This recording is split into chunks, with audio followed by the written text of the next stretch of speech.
अमृतमाल में कथा आती है, एक सेठ जी थे, उनका नाम था त्रिलोचन।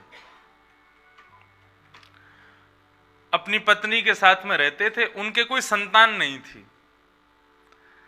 तो एक समय आने पर दोनों पति पत्नी ने मन बनाया कि हमारे कोई संतान तो है नहीं। ठाकुर जी ने, श्री पंडरीनाथ भगवान विट्ठल भगवान के भक्त थे, वो ठाकुर जी ने कोई संतान तो दी नहीं। तो वो बोलते थे कोई बात नहीं, साधु सेवा, संत सेवा, ब्राह्मण सेवा, इसी को ही जीवन बना। व्यापार उनका चलता था, जो धन आता था उसमें से थोड़ा बहुत अपने लिए रखते थे, बाकी का साधु संतों की सेवा में व्यय कर देते थे। कैसे व्यय करते थे? बोले पंडरीनाथ भगवान का दर्शन करने आए जितने साधु महात्मा ब्राह्मण हैं, सबका निशुल्क भोजन कराते थे। और उनकी जो पत्नी थी त्रिलोचन जी की, वो भोजन बनाती थी और त्रिलोचन जी उसको परोसा करते थे। और कोई उन पर ना ज्यादा कोई व्यक्ति थे, ना काम करने वाले, कोई कुछ नहीं था। बस दोनों पति पत्नी मिलकर के साधु सेवा करते थे। धीरे धीरे करते करते करते महाराज वयोवृद्ध होने लगे, उम्र होने लगी। तो क्या पाया कि साधु महात्मा ब्राह्मण आदि भोजन करने आते हैं, पहले 5-5 6-6 रोटियां खाते थे, लेकिन अब 1-2 रोटी खाते हैं। क्यों? बोले जो रोटी बनाती हैं अब वृद्ध हो गई तो कच्ची रोटी रह जाती है, कभी सब्जी में नमक ज्यादा पड़ जाता है, कभी सब्जी जल जाती है, अकेले कितनी सेवा करें।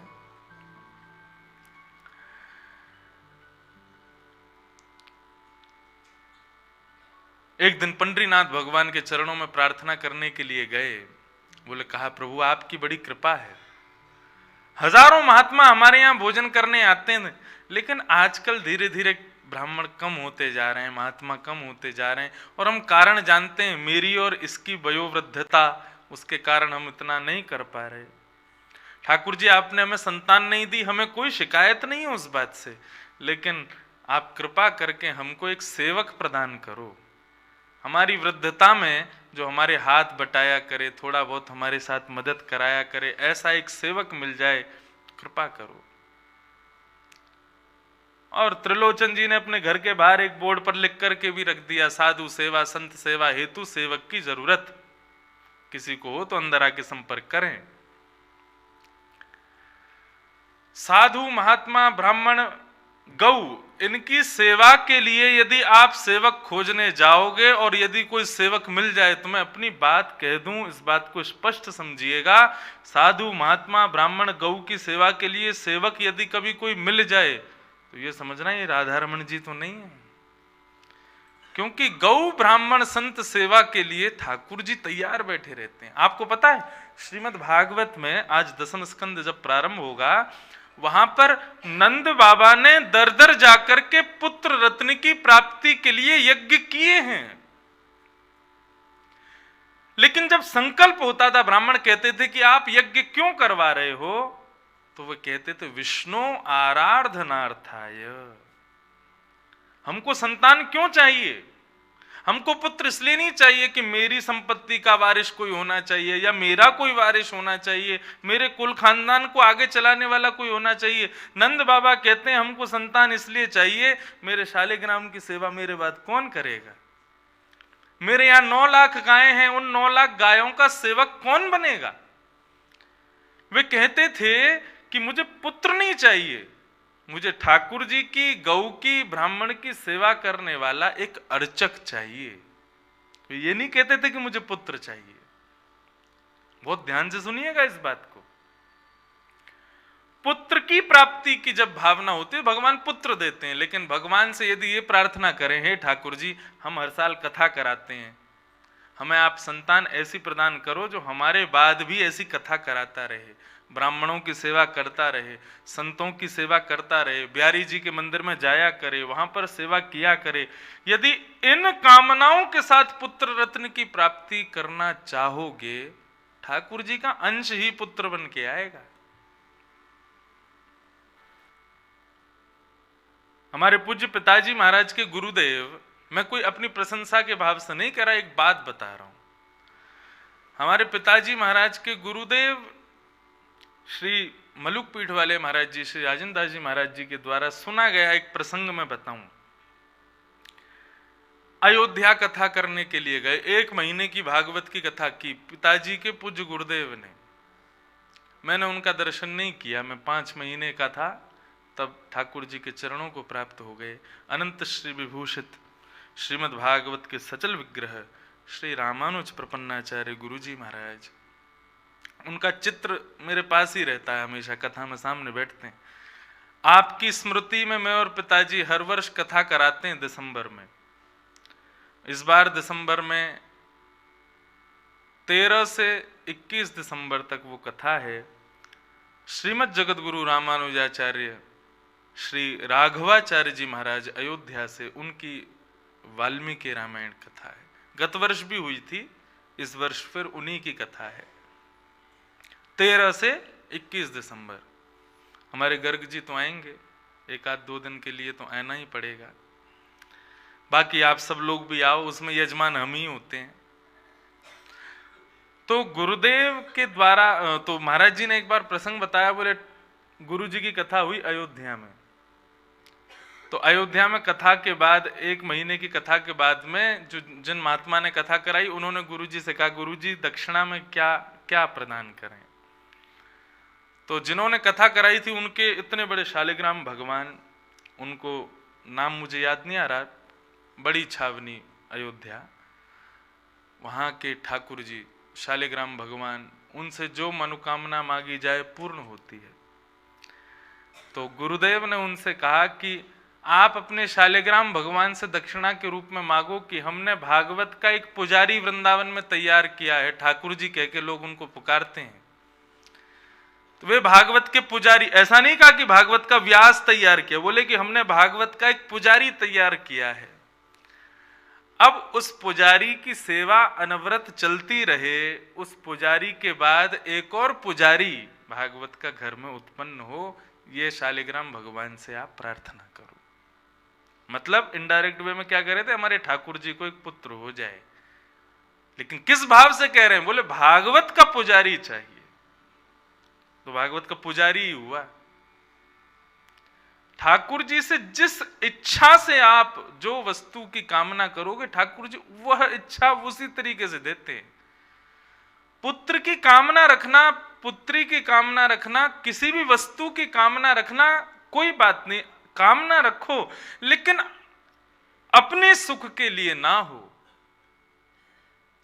किसी भी वस्तु की प्राप्ति के पीछे ठाकुर जी का सुख विद्यमान हो। हमारे घर में गाड़ी नहीं है, गाड़ी चाहिए, तो लाल जी से जाके कहो, हे लाल जी, आपके घर में हम सब लोग आपके सेवक हैं, आपके लिए सामान लाने के लिए पैदल जाना पड़ता है, टेम्पू से जाना पड़ता है, रिक्शा से जाना पड़ता है, तो आपकी सेवा अनवरत चलती रहे, आपकी सामग्री आती रहे, आपकी सेवा उत्सव की सामग्री आने जाने के, और आपके हम सेवकों का थोड़ा व्यवहार उचित बना रहे, उसके लिए आप हम दासों को अपनी तरफ से एक 4 पहिया दिलवा दो। ठाकुर जी की सेवा के भाव से यदि गाड़ी की भी इच्छा रखोगे ना, तो वह भी उचित आएगी। कहने का अभिप्राय, जो भी वस्तु आप लेना चाहो उसके पीछे ठाकुर जी का भाव विद्यमान होना चाहिए। नंद बाबा ने पुत्र की प्राप्ति की कामना रखी, लेकिन मन में एक ही इच्छा थी, क्या? विष्णु आराधनार्थाय। हमारे गौ और शालिग्राम की सेवा रुके ना, उसके लिए एक पुत्र दो। तो उनके यहां कोई पुत्र नहीं आया, स्वयं ठाकुर जी पुत्र बन के आए।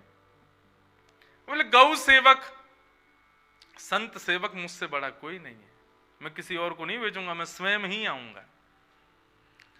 तो ऐसे ही त्रिलोचन जी ने विठलनाथ भगवान से प्रार्थना की कि हे प्रभु, हमको एक संत सेवी मिल जाए, एक सेवक मिल जाए। तो त्रिलोचन जी के यहां पर कोई सेवक नहीं आया, सेवक का रूप धारण करके श्री पंडरीनाथ भगवान पधारे, श्री विठल भगवान पधारे। नन्हे से बालक बन के आए, ऊंची धोती पहन के आए, सिर पर स्वाफा बंधा हुआ है, और त्रिलोचन जी के पास गए। त्रिलोचन जी ने कहा, कहो भैया कौन आए? नन्हे से बालक के रूप में।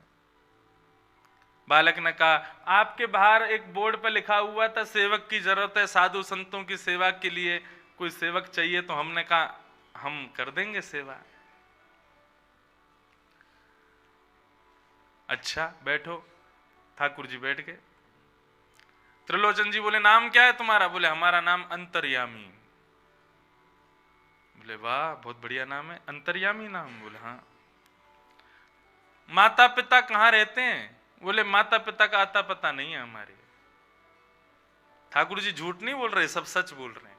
अच्छा, कहाँ के रहने वाले? बोले, सब जगह रहता हूं मैं, कुछ दिन यहां रहूंगा, कुछ दिन कहीं रहूंगा, ऐसे ही भटकता रहता हूं, पूरी दुनिया में रहता हूं।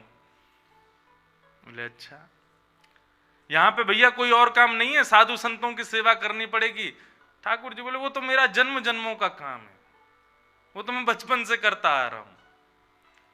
त्रिलोचन जी बोले, बचपन से करता आ रहा हूं, इसका मतलब कोई उम्र बहुत ज्यादा तो है नहीं तुम्हारी, अभी बचपन ही है। बोले, मतलब हमारे खानदान का यही काम है, हम साधु संतों की सेवा करते हैं।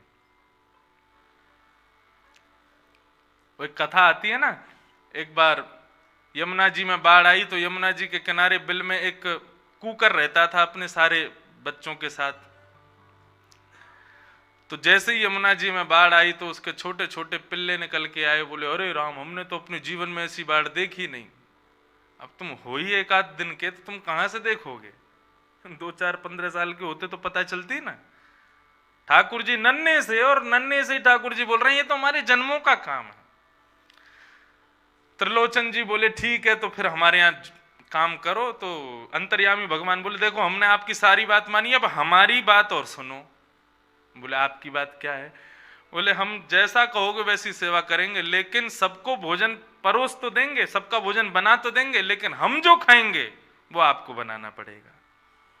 हम अपने हाथ का बना हुआ भोजन नहीं करते। तो त्रिलोचन जी की पत्नी बोली, ठीक है, 500,000 संतों का भोजन ये बनाएगा, इस अकेले का भोजन हम बना दिया करेंगे, बना देंगे। छोटा सा बालक है, 2-4 रोटी खाएगा, क्या दिक्कत है, हम बना देंगे। ठाकुर जी बोले, दूसरी बात यह है कि हम कितना भी भोजन करें, आप कभी ऐसा नहीं बोलना कि देखो कितना खा रहा है, कितना पेटू है। अगर आपने ऐसा बोल दिया कि भाई बहुत खाते हो, तो मैं घर छोड़ के चला जाऊंगा, उसी दिन जॉब छोड़ दूंगा। अंतर्यामी और उनकी पत्नी श्री त्रिलोचन जी और उनकी पत्नी बोली, हम ऐसा बोलेंगे ही क्यों, कभी नहीं बोलेंगे बेटा, अरे तुम यहीं पर रहो, बढ़िया सेवा करो संतों की। अब तो बोले, ठीक है। दूसरे दिन से महाराज ठाकुर जी सुबह सुबह तैयार हुए, कढ़ाई लेकर के सब्जी बनाना शुरू की। स्वयं काट रहे हैं, स्वयं बना रहे हैं, स्वयं छोंक लगा रहे हैं, स्वयं रोटी बना रहे हैं, बेल बाल के सब बिल्कुल तैयारी रखी। संतों की अब आना जाना थोड़ा कम हो गया था, क्योंकि भोजन इतना स्वाद से बनता नहीं था। आज 200 संत आए महाराज, ठाकुर जी बना रहे हैं, ठाकुर जी खिला रहे हैं, ठाकुर जी परोस रहे हैं। संतों ने कहा, भैया बड़ी सुंदर सब्जी, बड़ी सुंदर रोटी, ऐसी पतली पतली रोटी, इतनी स्वादिष्ट खीर। अरे भाई त्रिलोचन जी क्या हो गया, इतना बढ़िया स्वाद भोजन कब से बनने लगा? बोले, अरे नया नया सेवक आया है, बहुत बढ़िया भोजन बनाता है। आप जो बाकी के आपके मित्र संत हैं सबको लेके आओ कल से। अब तो दिन ब दिन वहां भीड़ बढ़ने लगी। अब तो ऐसी भीड़ हो गई कि महाराज लाइन लगती है, एक पंगत उठती है, दूसरी पंगत बैठती है, दूसरी उठती है, तीसरी बैठती है, और सबका भोजन अकेले ठाकुर जी अंतर्यामी बनाते हैं। इतनी द्रुत गति से काम करते हैं, एक समय में रोटी बन रही है, एक समय में सब्जी बन रही है, परोसाई भी कर रहे हैं, सब अकेले संभालते हैं। त्रिलोचन और उनकी पत्नी वयोवृद्ध हो गए, लेकिन बार बार पंडरीनाथ भगवान को प्रणाम करते हैं, हे प्रभु आपकी बड़ी कृपा जो ऐसा बढ़िया सेवक हमको दिया। लेकिन असली काम कब होता था? जब सबकी पंगत हो जाती थी, तब भगवान बैठते थे भोजन करने। तो महाराज नाप के 2 बिलांग तो रोटी पाते थे, और खूब बढ़िया आधी छोटी वाली कढ़ाई भर के सब्जी खाते थे। और भोजन आदि करने के बाद त्रिलोचन जी को एक कुर्सी पर बैठा के फिर उनकी मालिश करते थे, उनके पैरों की, हाथों की, सिर की, सब सेवा ठाकुर जी करते। वर्षों बीत गए, ठाकुर जी सेवा करते रहे। एक दिन उनकी पत्नी पड़ोस में कहीं बैठी थी, तो सब पड़ोसन सब इकट्ठी होकर बोली, अरे आजकल तो भैया तुम्हारे दिन ही बदल गए, त्रिलोचन जी जब गली से निकलते हैं तो ऐसा लगता है कैसा तेज उनके चेहरे पर। बोले हाँ, वो हमारा सेवक आया है ना, साधु सेवा भी करता है, भोजन भी बनाता है, रोटी भी बेलता है, परोसाई भी करता है, शाम को त्रिलोचन जी की बढ़िया मालिश करता है, तभी तो चमक रहे हैं। बोले अरे त्रिलोचन जी इतने चमक रहे हैं, तुम क्यों ऐसी बुढ़ी होती जा रही हो, तुम कैसे सूखती जा रही हो? बोले अरे बस यही तुम मत पूछो। बोले क्यों, क्या हो गया? बोले अरे वो अंतर्यामी सब काम बढ़िया करता है, लेकिन मेरी परेड रखता है, उसको बना के मुझको खवाना पड़ता है। अरे तो छोटा सा बालक है, 3-4 रोटी पाता, वो 3-4 एक पंगत में जितना आटा लगता है उतने आटे का तो अकेला भोजन कर जाता है। इतना पेटू है, इतना खाता है बहन, मैं तुमको क्या बताऊं। अब तो महाराज यहाँ उन्होंने बस इतना कहा था, इतना खाता है, और अंदर रसोई घर में भोजन बना रहे अंतर्यामी भगवान उदास हो गए। वहीं चूल्हा छोड़ दिया और अंतर्यामी अंतर ध्यान हो गए। वहीं से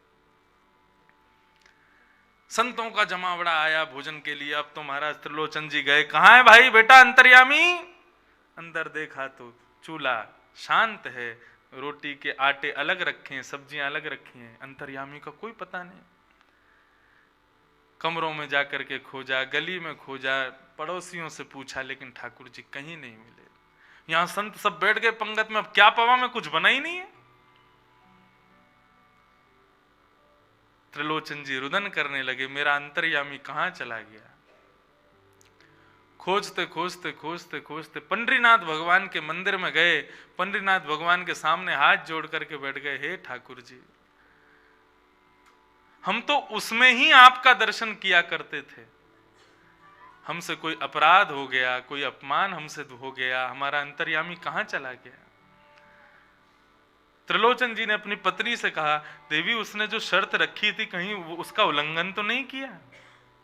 तुमने कहीं उसको बहुत खाने वाला या पेटू ऐसा कहकर के तो नहीं बुलाया? बोली नहीं, मैंने तो ऐसा नहीं मैंने कह तो दिया था। बोले किससे कहा? बोले पड़ोस में बात हो रही थी तो वहां मैंने बोल दिया कि भाई वो वो हमारे यहाँ अंतर्यामी आया है, बहुत खाता है। त्रिलोचन जी रुदन करने लगे, बोले देवी बहुत बड़ा अपराध हो गया हमसे। श्री पंडरीनाथ भगवान के चरणों में जाकर के त्रिलोचन जी रुदन करने लगे, जैसे अश्रु बिंदु नीचे गिरे हैं। तभी पीछे से आवाज आती है, बाबूजी। पीछे मुड़ के देखा तो अंतर्यामी खड़ा था। अंतर्यामी को दौड़ करके त्रिलोचन जी ने अपने हृदय से लगाया। बोले लाला अब तू छोड़ के नहीं जाएगा मेरे को, तू मेरे पास ही रहेगो। बोले मैं आपके पास ही रहूंगा, लेकिन मुझको पहले वचन दो कि कभी कहोगे नहीं कि बहुत पेटू है। बोले कभी नहीं कहेंगे, लेकिन तू हमको छोड़ के मत जा। त्रिलोचन जी पीछे मुड़ करके पंडरीनाथ भगवान को प्रणाम करने के लिए नीचे झुके। ऊपर उठ करके देखा तो पंडरीनाथ भगवान के स्थान पर वो अंतर्यामी खड़ा हुआ है। अपनी दोनों भुजाओं को कमर पर रख करके अंतर्यामी ही विट्ठल भगवान के रूप में खड़े हुए।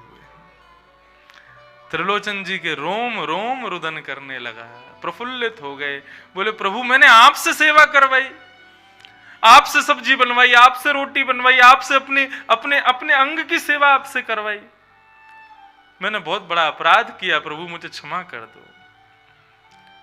ठाकुर जी बोले अरे त्रिलोचन जी, साधु सेवा, संत सेवा, वैष्णव सेवा, गौ सेवा, ऐसे सेवा करने वाले सेवकों की मैं सेवा करता हूं, ये मेरा कर्म है, ये मुझको आनंद आता है। नमो ब्रह्मण्य देवाय गौ ब्राह्मण हिताय च जगद्दिताय कृष्णाय गोविंदाय नमो नमः। ये तो मेरा काम है, आप इसके लिए इतने उदास मत हो। त्रिलोचन जी ने कहा अब आज्ञा क्या है? बोले अब आज्ञा ये है तुम्हारी सेवा पूरी हो गई, अब चलो मेरे साथ। त्रिलोचन जी और उनकी पत्नी दोनों श्री पंडरीनाथ भगवान के साथ वैकुंठ धाम को प्रस्थान कर गए। बोलो भक्त वत्सल भगवान की। अब मैं दर्शन की विधि पूछना चाहती हूँ। मंदिर में जब हम प्रवेश करते हैं तो आपके श्री अंग में सबसे पहले कौन से अंग को देखना चाहिए? तो भगवान कहते हैं मंदिर में जब प्रवेश करो तो मेरे सर्वांगीण अंग में सबसे पहले मेरे चरणों का दर्शन करो। संचिन्तयेत् भगवतश्चरणारविन्दम् वज्राङ्कुशध्वज सरोरुहलाञ्छनाढ्यम् उत्तुङ्गरक्तविलसन्नख चक्रवाल ज्योत्स्नाविराहत महत हृदयान्धकारम्। मां सबसे पहले मेरे चरणों को देखना चाहिए, मेरे चरणों का दर्शन सबसे पहले करना चाहिए। हम मंदिर में प्रवेश करते ही ठाकुर जी के मुखमंडल पर ही आकर्षित हो जाते हैं और फिर मुख ही मुख देखते रह जाते हैं। ये ठाकुर जी इतनी सुंदर श्रृंगार करते क्यों? इसीलिए तो करते हैं ताकि हमारा ध्यान चरणों में ना जावे, मुंह में ही रह जाए बस। लेकिन मानव के हृदय के कितने विकारों का उद्धार केवल चरणारविंद करते हैं। इसलिए अपने नेत्रों को समझाओ, जब भी ठाकुर जी के मंदिर में जाओ सबसे पहले सीधी नजर पड़नी चाहिए चरणों के पास। ठाकुर जी स्वयं कह रहे हैं, जो व्यक्ति मेरे चरणों का दर्शन करता है तो ठाकुर जी के चरणों में कई चिन्ह बने हुए हैं। वज्र है, अंकुश है, वज्रांकुश ध्वज है, इस प्रकार के कई सारे चिन्ह ठाकुर जी के चरणों में बने हुए हैं। इन चिन्हों का तात्पर्य क्या है? जब व्यक्ति उन चिन्हों का दर्शन करता है तो वज्र का दर्शन करने से क्या होता है? वज्र गदा, उससे क्या होता है? बोले मानव की जो जड़ बुद्धि है वो जब चरणों का दर्शन करता है तो ठाकुर जी के चरणों में अंकित जो वज्र है उसकी जड़ बुद्धि को ध्वस्त कर देता है। व्यक्ति जब ठाकुर जी के चरणों का दर्शन करता है और चरणों में जो अंकुश है, अंकुश किसे कहते हैं? हाथी चलाने वाला महावत अपने हाथ में हाथी को कंट्रोल करने के लिए जिस औजार को रखता है उसको अंकुश कहते हैं। ठाकुर जी के चरणों का दर्शन इसलिए करना चाहिए क्योंकि हमारा मन जो है ये हाथी के समान है, गज के समान है, चंचल है, कभी इधर भागता है, कभी उधर भागता है, कभी कहीं भागता है। ठाकुर जी के चरणों का स्तवन जब हम करते हैं तो ठाकुर जी के चरणों में अंकित जो अंकुश है वो हमारे मन को स्थिरता प्रदान करता है। इस प्रकार ठाकुर जी के चरणों में अनेकों चिन्ह हैं, वो प्रत्येक चिन्ह हमारे किसी ना किसी विकार को नष्ट करता है। इसलिए ठाकुर जी के दर्शन में सबसे पहले चरणों को देखो, चरणों के बाद घुटने देखो, फिर कटी भाग देखो, फिर वक्षस्थल देखो, फिर गला देखो, फिर मुखमंडल देखो। हम दर्शन उल्टा करते हैं, पहले जाते मुंह देखते हैं, ठाकुर जी का मुख कैसा है, ठाकुर जी का श्रृंगार कैसा है। एक कोना पकड़ लो मंदिर का, वहां एकांत खड़े होकर के बिना पलक झपकाए ठाकुर जी के चरणों से लेकर के मुखाकृति का एक एक मिनट तक प्रत्येक अंग का दर्शन करो। दर्शन की बड़ी विधा है। भले आदमी मंदिर में जाते हैं और जाके आंख और बंद कर लेते हैं, हाथ जोड़ के आंख बंद करके लोग खड़े रहते हैं।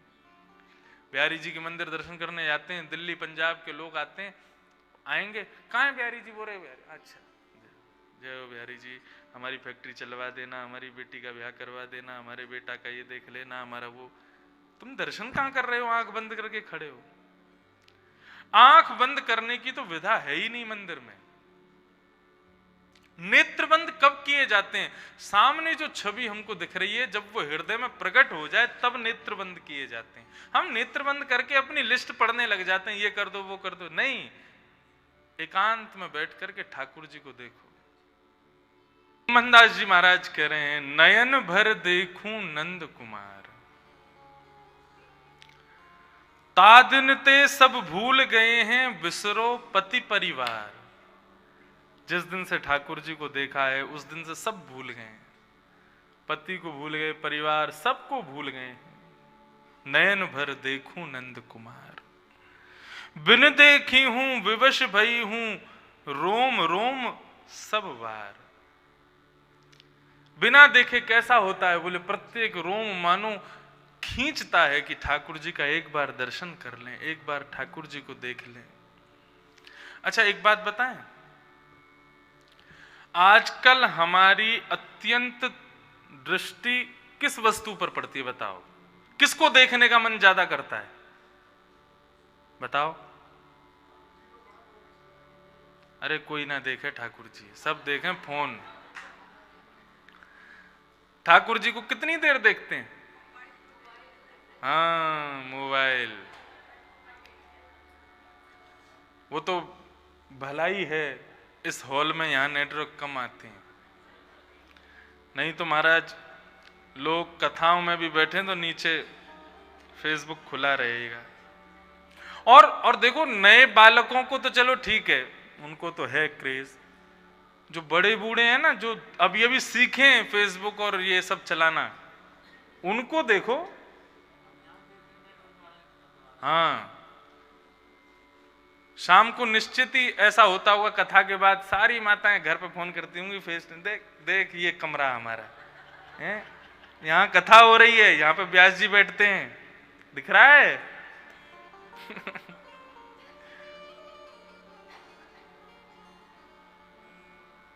हमारी माता जी अभी फोन कुछ समय पहले ही अच्छा एंड्रॉइड वगैरह सब चलाना सीख गई। अब तो महाराज में कहीं कथा 2-3 करके आया, गौशाला में देखा तो 3-4 गाय नई खड़ी थी। मैंने कहा ये गाय कहां से आई? तो माता जी मेरी कहती ऑनलाइन मंगाई मैंने। एक मैं चकित रह गया, मैंने कहा कहां से मंगाई ऑनलाइन? बोली एक एप्लीकेशन है, उस पर लोग अपनी गाय बेचते हैं और जिसको खरीदनी हो उसके लिए वो लोग फोटो डाल देते हैं, वहां नीचे नंबर लिखा आ जाता है, उस पर फोन कर लो। तो बोली मैंने उस पर फोन किया तो बोलो कि मैं यहाँ गोवर्धन की गैया है। तो मैंने कि गैया कैसे देखा? कि बोले रुको अभी तुमको व्हाट्सएप पे वीडियो कॉल करूँ। तो मैंने वीडियो कॉल पर गैया देख ली और बाकी पैसा बाकी अकाउंट में डलवा दी, देखो ऑनलाइन मंगाई। मैंने कहा वाह, तो कितने एडवांस हो रहे हैं हम लोग। लेकिन जितनी इच्छा, जितनी प्रबलता, जितनी उत्सुकता अपने फोन को देखने में होती है, ऐसी उत्सुकता ठाकुर जी को देखने की हो जाए तो वास्तविकता हम अपनी समझें कि हमारी दृष्टि भक्ति स्वरूपा हो गई है। नैन तरसे, आंखें तड़पे उनको देखने के लिए, तो समझो कि हमारी भक्ति की कोई सिद्धि पर हम थोड़ा बहुत ऊपर चढ़ गए हैं। इतनी इच्छा उत्सुकता ठाकुर जी के दर्शन की नहीं होती। बिना फोन देखे नींद नहीं आती, बिना फोन देखे सुबह उठते ही आदमी क्या खोजता? फोन कहां है मेरा, कहां है? उसको खोलते, हाँ भाई क्या भेजा लोगों ने, ये भेजा, ये भेजा, ये भेजा, ये करे, सब ठीक। ऐसी उत्सुकता ठाकुर जी को देखने की हो, देख करके सोवें, उठते ही उनको देखें, भोजन करने से पहले फिर देख लें, शाम को प्रसाद पाने से पहले फिर देख लें। जब द्वारिका में कथा सुनिश्चित होनी थी ना, अपनी कथा होनी थी द्वारिका में, द्वारिका के लोग मुझसे बहुत प्रेम करते हैं, बस वहीं वहीं चढ़ा दो वहां। द्वारिका में क्योंकि मैंने कथा वहीं से शुरू की थी ना, तो इसलिए वहां के पुजारी आदि सब जानते हैं, तो वो बहुत प्रेम करते हैं। तो मैं पहले से ही पूछ के रखा था कि मेरी कथा जब है तो वहां किसकी सेवा है? बोले उनकी सेवा है। मैंने उनको पहले ही बोल देना, सुबह मंगला में आऊंगा, कथा करने से पहले आऊंगा, कथा करने के बाद आऊंगा, रात में शयन करने आऊंगा, 5-6 बार तो दर्शन करता ही हूं मैं। और महाराज द्वारिकाधीश की आरती, ओहो, उसके आगे तो मैं क्या ही कहूं। शायद मैं अकेला ही ऐसा व्यक्ति होऊंगा जिसने ठाकुर जी द्वारिकाधीश के सामने 2-2.5 घंटे बैठ करके पद सुनाए हैं। आप सब लोग तो थे साथ में, आप थे? वाह, खूब 2-2, 3-3 घंटे ठाकुर जी को बैठ करके, बिल्कुल सामने, पीछे प्रधानमंत्री आ जाए कोई बात नहीं, मैं आगे ही बैठा रहता हूं। तो कहे ठाकुर जी को खूब सुनाते हैं। इतना सुख मिलता है, इतना आनंद मिलता है। ऐसा सुख सबको मिले, ऐसा आनंद सबको लगे, ऐसी रुचि सबकी बने। आप लोग कहोगे कि महाराज मंदिर में कोई टिकने नहीं देता इतनी देर, कोई कला अपनी तैयार करके लाओ जिससे ठाकुर जी को रिझा सको, तो बहाना मिल जाएगा बैठने का। नाथद्वार में श्रीनाथ जी में, वहां पे मुखिया जी जो ठाकुर जी की श्रीनाथ जी की सेवा करते हैं, उनको अपनी कला के बारे में बताओ। कला तो ज्यादा देखो, अब आप कहो कि मैं भोजन बढ़िया बनाते हैं, तो वो कला तो नहीं चलेगी वहां पे। वहां तो कला तो या तो गायन की हो, या नृत्य की हो, या बोलने की हो, आदि आदि ऐसी कोई कला हो जिससे ठाकुर जी का उत्सव हो सके। तो वहां के मुखिया जी पहले आपको बैठ के सुनेंगे, उनके कानों को यदि भा गई आपकी कला, तो फिर जब श्रीनाथ जी का श्रृंगार होता है उस समय मंदिर में कोई नहीं होता, उस समय आपको बैठा देंगे, बोला बाहर बैठ के गाते रहो, ठाकुर जी का श्रृंगार होता रहेगा। मैंने कल परसों भी कहा था कथा में, ठाकुर जी को तप साधना से तो बहुत समय लग जाता है प्राप्त करने में। आप संगीत के माध्यम से, नृत्य के माध्यम से, कलाओं के माध्यम से बहुत जल्दी प्राप्त कर लोगे। लेकिन कला का प्रदर्शन किसी व्यक्ति की प्रसन्नता के लिए ना हो, ठाकुर जी की प्रसन्नता के लिए हो, तो ठाकुर जी प्रसन्न होते हैं। तो मंदिर में सबसे प्रथम दर्शन किसका हो? ठाकुर जी के चरणों का हो। फिर उसके बाद बाकी सर्वांगीण अंग का दर्शन हो। नैनों में भर के ठाकुर जी को देखा करो। दर्शन करके बाहर आओ तो कोई पूछ ले आज कैसी पोशाक पहनी है, तो तुरंत बता दो ऐसी पोशाक, ऐसी माला, ऐसा मुकुट, आज ऐसे। तो ये सब दर्शन की विधि है। मैं कहीं दर्शन करने जाऊं, बाहर आती आप हमसे पूछ लो आज क्या पहना, तो मैं तो सब बता दूंगा, ये वाली माला पहनी थी, ऐसा मुकुट पहना था, ऐसे कुंडल थे। श्रीनाथ जी का जितनी बार दर्शन करने गया हूं, लास्ट बार क्या पहना था मैं, मेरे को पता है। फिरोजी कलर के ठाकुर जी ने कपड़े पहने थे, उस पर लाल कलर के आभूषण पहने थे, चांदी का मुकुट पहना था, पूरी छवि आ गई। क्योंकि दर्शन ही ऐसे करते हैं, पहले चरण, फिर घुटने, फिर कटिभाग, फिर वक्षस्थल, फिर मुखमंडल। एक एक अंग को देखो, उसके बाद फिर आंख भी बंद करोगे ना तो वही वही दिखेगा, वही उसी का ही दर्शन होगा। दर्शन की बड़ी विधा है। ठाकुर जी ने चरणों का भाव बताया। सबसे पहले चरण देखने चाहिए। 4 प्रकार